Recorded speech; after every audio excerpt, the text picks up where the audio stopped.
Hello guys, ito ulit ang inyong probinsyanong doktor making this video. Ginagawa ko itong video na ito para po sa concern sa mga tinatawag na allergy or yung mga pabalik-balik na sipon, yung mga allergic rhinitis na tinatawag. Ito po kasi mayroong dalawang classification. Meron yung tayong tinatawag na seasonal, or ito yung pagdating ng summer.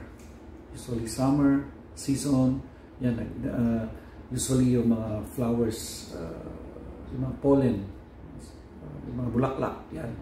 Meron din yung kaya hindi po advisable yung dadalhin nyo yung bata o pupunta kayo sa mga tabing dagat para lang ma-relieve yung sipon o ubo yung bata. Kasi may mga tinatawag po tayong tangay-tangay na nagdala ng mga hangin, yung mga halamang dagat, yung mga pollens ng mga halamang dagat. So, kung mapapansin nyo, instead na nakakaigi kasi yun ang nilakyan natin, lalong mapansin nyo medyo mas naging productive yung cough ng bata. So, huwag nyo dadalhin sa tabing dagat, lalo na sa madaling araw, bata o matanda. Yan yung mga tinatawag nating seasonal allergy. Meron yung isa yung tinatawag na episodic or yung perennial tinatawag. Ito usually kadalasan sa mga 6 years old pataas. Ito yung mga throughout the year yan. Nagtatanong yung iba, Doki, bakit yung yung anak ko ganito, yung bakit ako hindi mawala-wala yung So yun yung mga tinatawag na perennial, throughout the year yan. So usually kung mapapansin nyo po, ang tinatawag na allergic rhinitis o yung mga sipon lang, compare sa trangkaso, ang sipon or allergic rhinitis na ito is usually tumatagal yan, medyo matagal, tumatagal yan weeks, like from 2 weeks or more than a month, mga ganyan, parang on and off parang years na yan pero ang lang dito, ang pagkakaiba, wala pong lagnat. Yan, pag may sipon ka, madalas kang sipunin at may lagnat, iba yan, ibang usapan na yan. So parang pwedeng nagkakaroon na, depende sa immune system ng tao, baka nagkakaroon ka na ng mga tinatawag nating secondary infection like bacteria or bronchitis or yung nagsisimulang pneumonia na yan. So hindi na yan yung simple allergy na tinatawag natin. So usually pag sinabi nating allergic rhinitis or yung pabalik-balik na sipon, usually walang lagnat. Okay po yan ngayon, usually itong mga ganitong allergy, pag sinabi nating allergy na walang kaakibat na trangkaso, minsan may mga tao na minutes lang yan. Pag na-expose sila, chemicals o pumasok sa isang lugar or what, sipon agad yan, parado agad yan. Para bang yung common colds na tinatawag. Yan yung allergic rhinitis.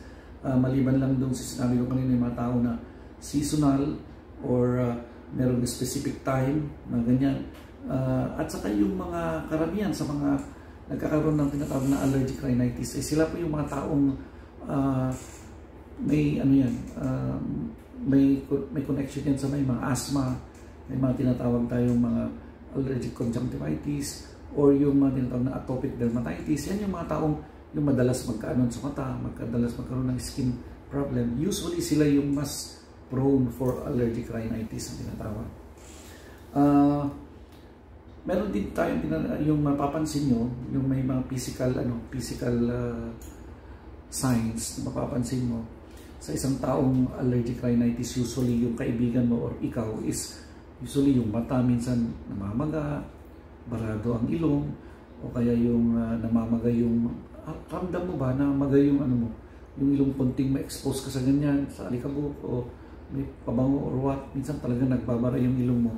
Or minsan nga kadalasan pag tinatawag na allergy lang yan ay hindi naman talaga other infections, minsan pati tenga mo, kasi may connection po yung ilong sa tenga, wala pong division yan. Kaya kung nagkakaroon na pangangati ng ilong, usually minsan pati tenga mo may hugong, middle ear yan. Minsan pag bumahing, iwasan nyo po yung bumahing na madalas o yung magdumahak ng dumahak, minsan mamaya dugo na yung lalabas yan. So just take plenty of water. Iwasan nyo po yung mga citrus na prutas, yung mga maasim na prutas, bawasan ng spicy. So mali yung ginagawa ng ating mga folks before. Pag nagkakaroon tayo ng allergy sipon or whatever, sige, yung iba usually calamansi, lemon, oranges and everything. So ngayon po bawal na yan. Pag once na meron kayong issue from here up, bawal na po yan. So iwasan na po natin yung magkakain ng mga, lalo na yung prutas, ha. Prutas. Ito mga to, bawal to pag may mga nararamdaman ka na throat irritation, sipon-sipon na yan. Pero yung mga oranges na in bottle, okay lang kasi dumana sa process. So, kumbaga na-filter na yung mga allergens.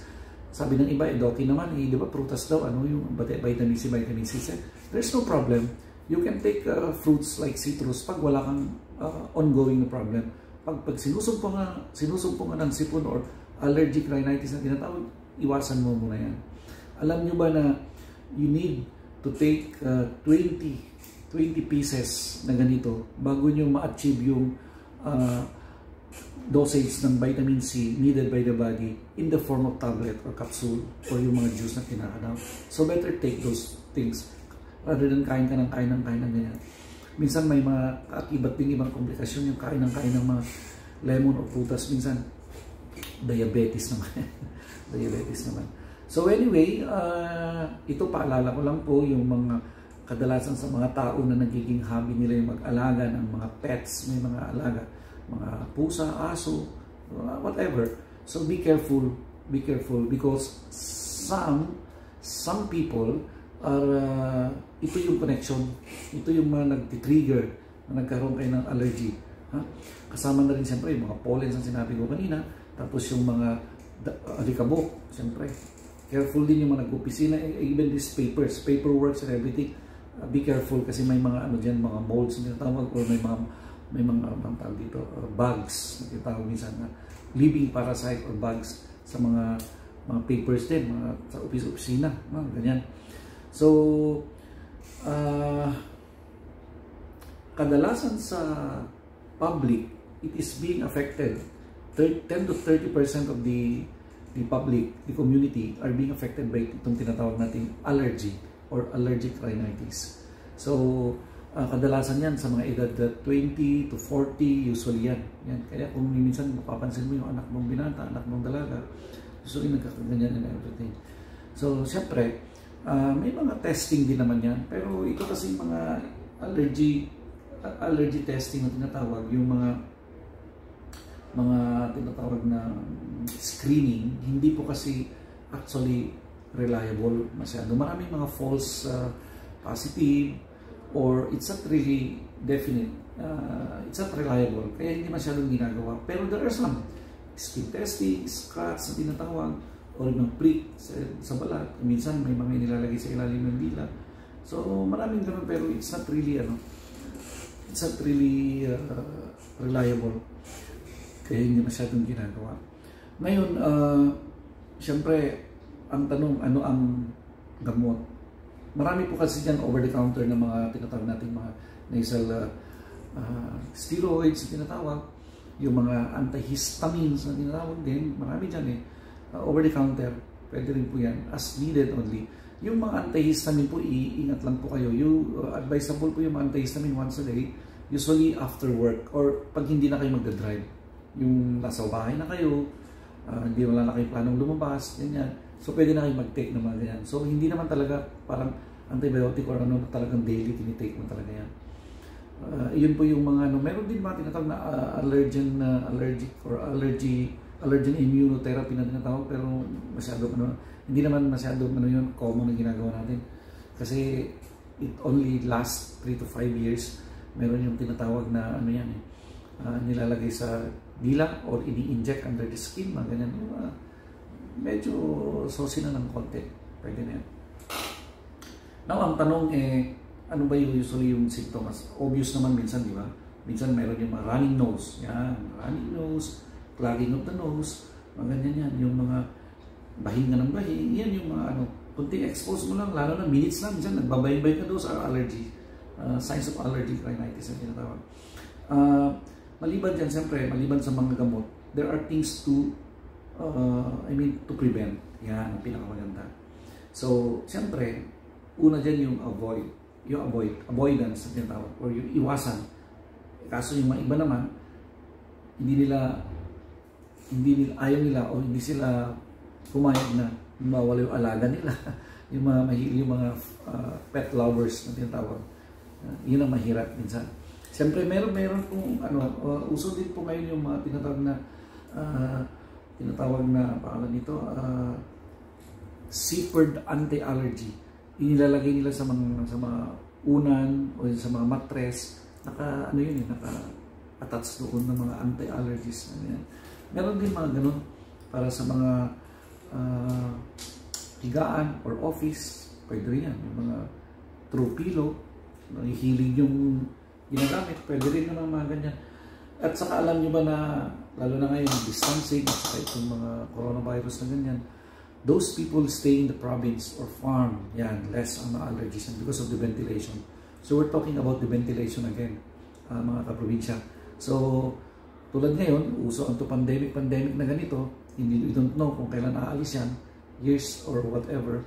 Mas maganda, tingnan nyo yung mga places nyo. If you need to renovate yung bahay, yung konting lagyan yun, ang tanggalin yung, bawasan nyo yung mga masyadong close na part ng para maganda yung ventilation. So, ventilation is the key, at least to prevent the transmission and to be infected. Kaya yung mga previous mga videos ko, kung mapapansin nyo, i-scroll nyo down, panoorin nyo po, tingnan nyo yung what to do, lalo na kung exposed or sinabi positive ka sa swabbing and everything. So, by the way, meron din napapansin mo din yung mga tao minsan na nagkakaroon ng rhinitis, na tinatag allergic rhinitis, yung mga madalas magaganon-ganon ng ilong, yung kamay, ginaganon punas ng punas sa ilong, ay nagkakaroon yan tinatawag na nasal or allergic salute, parang salute ng salute, saludo ng saludo yung sa ilong niya. So minsan yung mga nagiging habitual na rin, minsan nagkakaroon tuloy ng yung mukha, deformity yung mukha sa kagaganon nila yung ilong. Kasi makati, parang get rid of it, kasi ginaganon yung kamay. Yan. So anyway, ito po yung simple topic lang po itong allergies na ito. So paalala lang naman po sa ating mga, siyempre ano pang the best, drink plenty of water, be active, regular exercise pa rin. Siyempre, that is the best compare sa depend kayo sa mga gamot, sa mga bakuna o whatever. Yun po yung paalala lang. By the way, guys, mga kaprobinsya, ito po ulit ang inyong probinsyanong Dr. Alexander Autan. Yung mga hindi pa po nakaka-subscribe, i-search lang po Alexander O. Tan. Importante yung middle name mo O. Tapos yung sa Facebook page naman, Alexander O. Tan, ilagay niyo po yung MD pag sa page, Facebook page. Mas mabilis i-search. And salamat naman po sa mga nakasubscribe na, sa mga hindi pa nakasubscribe. So ito lang po yung pagtsagaan niyo itong probinsyan yung doktor na ganito, kasi minsan wala naman tayo, hindi na tayo masyadong high-tech, but this is a simple reminders and public service po sa lahat. So keep safe, keep smiling as usual, and be happy. Salamat ulit.